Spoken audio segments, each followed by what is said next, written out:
अस्सलाम वालेकुम everyone, hope you all are doing well. तो आज हम बनाएंगे सिंपल दाल चावल जो हर घर की फेवरेट डिश होती है। तो आइए देखते हैं इसको कैसे बनाती हूँ मैं। एंड मैंने ये मसूर की दाल ली थी, इसको अच्छे से धो लिया था एंड तकरीबन आधा घंटा मैंने इसको भिगो लिया था। और इसके अंदर मैंने 4 से 5 कली लहसुन डाला है, 1 टीस्पून मैंने पिसी मिर्च डाली है, 1 टीस्पून इसमें मैंने हल्दी डाली है। अब मैं इसको ढक के हल्की आंच में पकाऊंगी। खाना हमें हल्की आंच में पकाना चाहिए, बिकॉज हल्की आंच में पकाने से खाने में अच्छा टेस्ट आता है। एंड बड़े भी कहते हैं कि खाना हमेशा हल्की आंच में बनाना चाहिए। जल्दी का काम शैतान का होता है। तो आइए अब देखते हैं कि हम जो है वो दाल को किस हद तक पकाएं। तो देखें जी, मैंने दाल को ना अच्छे से मैंने तकरीबन आधा घंटा मैंने इसको ढक के पकाया था। उस वक्त मैंने इसमें नमक ऐड इसलिए नहीं किया था बिकॉज दाल गलती नहीं है। ठीक है जी। अब मैंने इसमें 1 टीस्पून के करीब ही इसमें मैंने नमक ऐड किया, क्योंकि 1 कप जो है हमारा वो था, दाल थी। अब देखें जी, हमने इसमें नमक ऐड किया है तो अब मैं इसको तकरीबन 10 मिनट के करीब जो है ना कुक करूँगी, ताकि हमारा नमक भी इसके अंदर अच्छे से पक जाए। और अब देखिए हमारा तड़का है। तड़का बना लेते हैं अपना।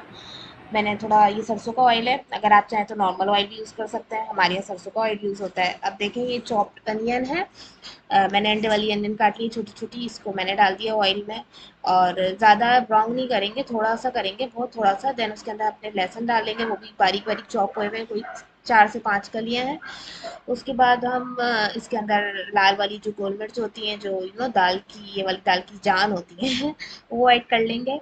एंड उसके बाद 1 टीस्पून के करीब ही मैंने इसके अंदर सफ़ेद ज़ीरा ऐड किया था, वो ऐड कर दूंगी मैं। कड़ी पत्ता, ऑफ कोर्स कड़ी पत्ता तो के बगैर तो दाल अच्छी नहीं लगती है। अब इस पॉइंट पे मैं अपना चूल्हा ऑफ कर दूंगी एंड इसके अंदर कश्मीरी लाल मिर्च पाउडर डालूंगी। ये ऑप्शनल है, अगर आप डालना चाहें तो डालें, मैं इसलिए डाल रही हूँ क्योंकि मुझे दाल में अच्छा सा कलर चाहिए।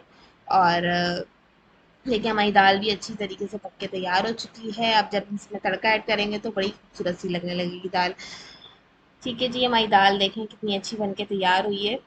आप लोग अब मेरी रेसिपी ज़रूर ट्राई किया करें और मुझे फीडबैक भी लाजमी दिया करें। अब देखें हमारी, अब मैं हरी मिर्चें फ्राई कर लेती हूँ। इसमें मैंने 3 से 4 हरी मिर्चें ली हैं, ज़्यादा इसलिए ली क्योंकि हमारे घर में कोई इतना खाता नहीं है, और ये मिर्च मेरी है, मेरी मामा के अलावा। तो अब इस तरह से मैं इसके बीजे निकाल दूँगी। ये ज़्यादा तेज़ नहीं होती है। अगर आप लोगों को तेज़ पसंद है तो आप पतली वाली भी मिर्च के साथ ये काम कर सकते हैं, बट मैं ये मोटी वाली मिर्च के साथ कर रही हूँ। अब देखिए जो साइड पे मसाला रखा हुआ है, ये चाट मसाला और तंदूरी मसाला है, इन दोनों को मैंने मिक्स कर दिया। इसके अंदर थोड़ा सा सॉल्ट ज़्यादा होता है, इसलिए मैं कम कम लगा रही हूँ। ठीक है, और इसको मैं इसके अंदर भर दूंगी अच्छे से, और फिर मैं इसको साइड पे रख दूंगी।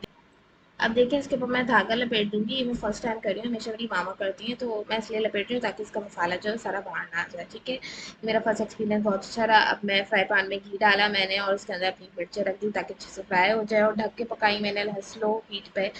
तो देखें हमारी दाल चावल और सैलेड और हरी मिर्चें बन के तैयार हैं। अगर आप चाहें तो ये दाल और जो मिर्च है उसको आप रोटी के साथ भी खा सकते हैं, और बहुत अच्छा बन के तैयार होता है। उम्मीद करती हूँ आप लोगों को मेरी रेसिपीज़ अच्छी लगें, और मुझे फीडबैक ज़रूर दिएगा। अब आपसे नेक्स्ट वीडियो में मिलती हूँ। अल्लाह हाफ़िज़।